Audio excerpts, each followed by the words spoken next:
안녕하세요. 오늘 여러분과 함께 깊이 파고들 자료는 바로 어제죠. 2025년 10월 15일에 대한민국 정부가 내놓은 주택시장 안정화 대책입니다. 이게 공식 보도자료고요. 국토교통부, 기획재정부, 금융위원회, 여러 부처가 함께 발표한 내용입니다. 최근에 주택시장, 특히 서울이랑 수도권 일부 지역 가격 상승세가 좀 심상치 않다는 그런 판단 아래 나온 조치들인데요. 이번 시간에는 이 새로운 규제들, 핵심 내용이 뭔지, 그리고 이게 앞으로 주택시장이나 또 여러분의 어떤 결정에 영향을 줄 수 있을지 그 속내를 한번 파헤쳐 보겠습니다. 자료를 보니까 정부 진단은 명확해요. 가격 상승세가 가파르고 거래량도 늘고 거기다 앞으로 더 오를 거다 이런 기대 심리가 붙으면서 실수요보다는 뭐랄까 투자나 투기에 가까운 수요, 이런 이른바 가수요가 시장 불안을 키우고 있다 이렇게 보고 있습니다. 이게 그냥 집값 문제로 끝나는 게 아니라 경제 전반에도 부담 줄 수 있으니까 더 심각해지기 전에 좀 선제적으로 대응하겠다 이런 의지가 좀 보이는데요. 자, 그럼 구체적으로 어떤 카드들을 꺼냈는지 하나씩 보죠. 첫 번째는 역시 규제 지역 확대네요. 네, 이게 가장 직접적이고 강력한 조치 중 하나라고 볼 수 있죠. 기존에 이미 지정돼 있던 곳들, 서울의 강남, 서초, 송파, 용산 이 4개구는 그대로 두고요. 나머지 서울 21개구 전체, 그리고 경기도의 12개 시군 지역을 조정 대상 지역이랑 투기 과열 지구로 동시에 다 묶어버렸습니다. 이 두 가지가 성격은 약간 다르지만 대출이라든지 세금, 청약 이런 여러 면에서 제약을 가한다는 점은 비슷합니다. 경기도 12개 지역이면 구체적으로 어디를 말하는 건가요? 범위가 상당히 넓은 것 같은데요. 맞습니다. 꽤 넓죠? 과천시, 광명시, 성남시는 이제 분당, 수정, 중원구 다 포함이고요. 수원시는 영통, 장안, 팔달구, 그리고 안양시, 동안구, 용인시, 수지구, 의왕시, 한양시 이렇게 포함됩니다. 정부 설명으로는 주택 가격이나 땅값 상승률, 거래량 이런 지표들을 다 종합적으로 분석해서요. 이미 과열됐거나 아니면 주변으로 이게 번질 가능성이 높은 곳들, 이런 곳들을 선별했다. 이렇게 이야기하고 있습니다. 그런데 토지거래 허가 구역도 같은 범위로 지정됐다고요? 이건 또 어떤 건가요? 네, 토지거래 허가 구역은 말 그대로요. 해당 구역 안에서 특정 종류의 부동산 거래할 때 미리 시, 군, 구청장 허가를 받아야 하는 제도예요. 이번 대책에서는 아파트, 그리고 아파트가 한 동이라도 포함된 연립이나 다세대 주택, 이게 대상이고요. 이게 단순히 허가만 받는 게 아니고 실제 거주 목적이 아니면 거래 자체가 좀 어려워지는 거죠. 이 제도는 발표하고 닷새 뒤, 그러니까 10월 20일부터 바로 효력이 생기거든요. 그래서 혹시 해당 지역에서 주택 매매 계획 있으셨다면 이 점 꼭 기억하셔야 합니다. 계약 전에 허가 신청 꼭 해야 하고 실거주 의무도 따라 붙게 됩니다. 와, 그러니까 조정 대상 지역, 투기거열지구, 거기에 토지거래 허가 구역까지 이 세 가지 규제가 한꺼번에 적용되는 지역이 확 늘어난 거네요. 그럼 이렇게 묶이면 구체적으로 어떤 점들이 달라지는 건가요? LTV라고 하죠. 주택 가격 대비 대출 비율이 줄어들고요. 다주택자 같은 경우에는 취득세나 양도소득세 부담이 커집니다. 물론 지금 일부 유예 조치가 있긴 합니다만. 그리고 새로 분양받은 주택 되파는 거, 전매행위 제한 기간도 길어지고요. 청약 1순위 자격 요건도 더 까다로워져요. 재건축이나 재개발 사업 조합원 자격 사고 파는 것도 제한되고요. 다만 그 FAQ 자료 보니까요. 전매 제한은 공고일부터 바로 적용인데 이미 분양권을 갖고 계셨던 분들은 예외적으로 한 번은 팔 수 있게는 해놨더라고요. 네, 규제 지역 지정만으로도 시장에는 영향이 상당할 것 같은데 여기서 끝이 아니군요. 돈줄죄는 금융 규제도 강화됐다고요?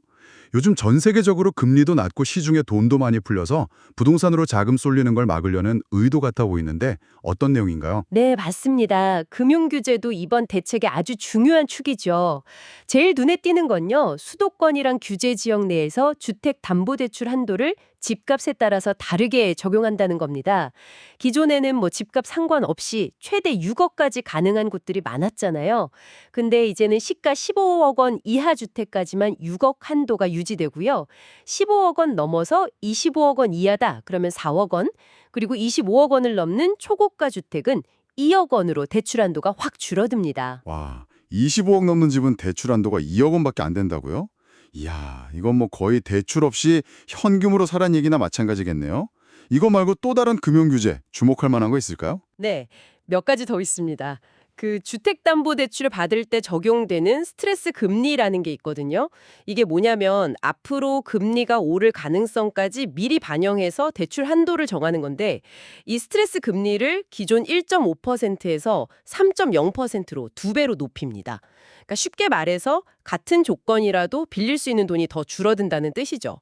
그리고 또 하나 중요한 변화가 있어요. 1주택자가 수도권이나 규제 지역에서 전세자금 대출을 받으면요. 그 이자 상환액을 DSR 아시죠? 총부채 원리금 상환 비율 여기에 포함시킨다는 겁니다. DSR은 내 소득 대비해서 갚아야 할 모든 대출 원금이랑 이자가 얼마나 되냐 이 비율인데 여기에 전세 대출 이자까지 들어가면 다른 대출을 받을 여력이 그만큼 줄어드는 거죠.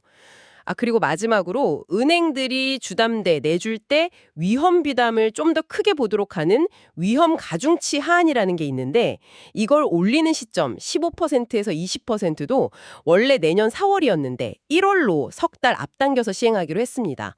그러니까 은행 입장에서는 주담대 취급이 좀 더 부담스러워지는 거예요. 듣고 보니 정말 여러 각도에서 대출 문턱을 높이는 조치들이네요. 특히 고가주택 사려는 분들, 아니면 이미 집이 한 채 있는데 추가로 대출 알아보시던 분들한테는 직접적인 영향이 크겠어요. 규제 지역 확대랑 금융규제 강화, 이 두 가지가 수요를 꽉 누르겠다. 이런 강력한 의지를 보여주는 것 같습니다. 자, 다음으로 세금 얘기도 좀 나왔다고 하던데요. 네, 그 부동산 세제 합리화 방안 마련이라는 제목으로 언급은 됐습니다. 구체적으로는 이제 집을 가지고 있을 때 내는 보유세 아니면 사고 팔 때 내는 거래세 이런 것들을 좀 조정하는 방안을 검토하겠다 이런 내용인데요. 합리화라는 게 구체적으로 어떤 방향일까요? 세금을 낮추겠다는 건지 아니면 뭐 특정 부분은 올리고 다른 부분은 내리겠다는 건지 좀 애매한데요. 바로 그 점이 아직 명확하지가 않습니다. 자료에서도 보면 구체적인 방향이나 시행 시기, 어떤 세금부터 손댈지 이런 거는 정해진 게 없다고 딱 밝히고 있어요. 시장 상황이나 과세 형평성 이런 것들을 종합적으로 고려해서 좀 신중하게 접근하겠다 이런 입장인 것 같습니다. 관련해서 연구 용역도 하고 관계부처 TF 논의도 해서 특히 그 특정 지역으로 자금이 확 쏠리는 현상 이걸 좀 완화하기 위한 세제 개편 방안도 검토한다고 하니까요. 이건 좀 앞으로 나올 구체적인 발표를 기다려봐야 할 것 같습니다. 네, 세금은 워낙 민감하니까 좀 신중하게 접근하려는 것 같군요. 알겠습니다. 자, 그럼 다음으로 넘어가서요. 정부가 불법 행위 단속도 아주 크게 강화한다고 밝혔죠. 이건 어떤 내용인가요? 네, 이 부분은 시장 질서를 좀 바로잡겠다 이런 의지가 아주 강하게 보입니다. 단순히 특정 부처 차원이 아니고요. 여러 부처가 힘을 합쳐서 그야말로 범정부적 대응에 나서는 모습이에요. 예를 들면 국토부는 실거래가 신고했다가 일부러 대약 해제하면서 가격 띄우는 거 있잖아요. 그런 거 잡으려고 기획조사 벌이고요. 금융위원회는 사업자 대출 받아서 원래 목적이랑 다르게 주택 사거나 이런 데 쓰지 않았는지 이거 전수조사 들어간다고 합니다. 국세청이랑 경찰청까지 동원된다고요? 그렇습니다. 국세청은 30억 원 넘는 초고가 주택 거래나 고가 아파트 증여 거래 이걸 전부 다 샅샅이 들여다보고 시세 조작 의심되는 부동산 중개업소들 집중 점검하고요. 각 지방국세청에 정보 수집반이랑 부동산 탈세 신고센터까지 운영한다고 하니까 세금 탈루는 뿌리 뽑겠다 이런 의지가 보이죠. 경찰청도 국가수사본부 주도로 무려 841명 규모의 대규모 특별 단속반을 꾸렸어요. 그래서 조직적인 집값 띄우기나 부정청약, 재건축, 재개발 비리 이런 것들을 집중 단속할 계획이라고 합니다. 야, 정말 전방위적인 압박이네요. 그런데 여기서 더 나아가서 아예 새로운 감독기구까지 만든다고요? 네, 그 존이 특히 좀 주목할 만한데요. 국무총리 소속으로 부동산 불법 행위 감독기구를 새로 만들고요. 이 기구 아래에 직접 조사하고 수사까지 할 수 있는 조직을 두겠다 이런 계획입니다. 이전까지는 각 부처가 좀 개별적으로 대응하는 측면이 있었다면 이제는 컨트롤 타워를 뜩 세우고 직접 수사권까지 줘서 강력하게 대응하겠다 이런 거죠. 불법 행위에 대해서는 이제 더 이상 용납 안 한다 이런 신호를 시장에 확실히 보내려는 것 같습니다. 알겠습니다. 이렇게 수요 억제하고 시장 질서 잡으려고 강력한 규제들을 내놓았는데 동시에 공급 대책도 계속 추진한다 이런 내용도 포함되어 있죠? 맞습니다. 정부도 규제만으로는 한계가 있다는 걸 아는 거죠. 그래서 주택 공급 확대 방안도 차질 없이 진행하겠다 이렇게 강조했습니다. 특히 이전에 발표했던 거 있잖아요. 2026년부터 2030년까지 수도권에 135만 호 공급하겠다는 계획. 이걸 다시 한번 확인시켜줬습니다. 구체적으로는 어떤 공급 계획들이 언급됐나요? 지난번 발표 내용이랑 뭐 크게 달라진 점이 있나 해서요. 어떤 큰 틀의 변화라기보다는요, 기존에 발표했던 계획들의 실행 속도를 좀 더 높이는 데 초점이 맞춰져 있는 것 같습니다. 예를 들면 민간 정비사업 활성화하기 위한 법 개정안 같은 관련 법률 한 20여 개 정도 되는데 이걸 연내에 통과시키는 걸 목표로 하고요. 주택공급 점검 TF라는 걸 통해서 진행 상황을 계속 점검하면서 사업 추진에 어려움 없도록 지원하겠다. 뭐 이런 내용입니다. 그럼 연내에 좀 가시화될 수 있는 그런 구체적인 계획들도 있나요? 네. 몇 가지 구체적인 액션 플랜들이 제시됐습니다. 오래된 정부청사 부지나 국공유지 활용 방안 마련하고 LH 개혁 방안도 확정 짓고요. 노후 연구임대 주택 한 2만 3천 호 정도 재건축하는 사업 계획도 세우고 주거용 오피스텔 같은 신축 건물을 사들여서 임대주택으로 공급하는 물량 7천 호 이거 모집 공고도 낼 예정이라고 하고요. 또 서울 시내에 있는 특정 부지들 예를 들면 뭐 성대 야구장 부지라든지 위례신도시 업무용지 한국교육개발원 부지 이런 곳들 사업 속도를 좀 높이고요. 수도권 공공택지 중에 아직 분양 안 한 물량 5천 호는 연내에 분양하고 내년 분양 계획 일부도 미리 발표하겠다고 합니다. 그리고 추가로 3만 호 규모의 수도권 신규 택지 발표도 검토 중이고 공공지원받는 민간임대주택 사업도 시작할 계획이고요. 와, 정말 많은 계획들이 동시다발적으로 추진되는군요. 네, 특히 좀 강조된 부분은 강남이랑 가까운 택지 개발 속도를 높여서 착공 시점을 앞당기겠다는 점입니다. 서초구의 서리풀지구, 이게 2만 호 규모고요. 과천지구 1만 호, 여기가 대표적인데요. 서리풀지구 같은 경우는 지구 지정하고 토지 보상 조사 들어가는 시점을 최대한 앞당길 예정이라고 합니다. 아무래도 수요가 많은 지역 근처에 공급을 늘려서 시장의 불안 심리를 좀 잠재우려는 의도로 보입니다. 전반적으로 보면 단기적인 수요 억제책이랑 함께 중장기적인 공급 계획을 꾸준히 가져가겠다. 이런 투트랙 전략을 계속 유지하는 걸로 보입니다. 네, 오늘 살펴본 정부의 주택시장 안정화 대책 정말 다각적이네요.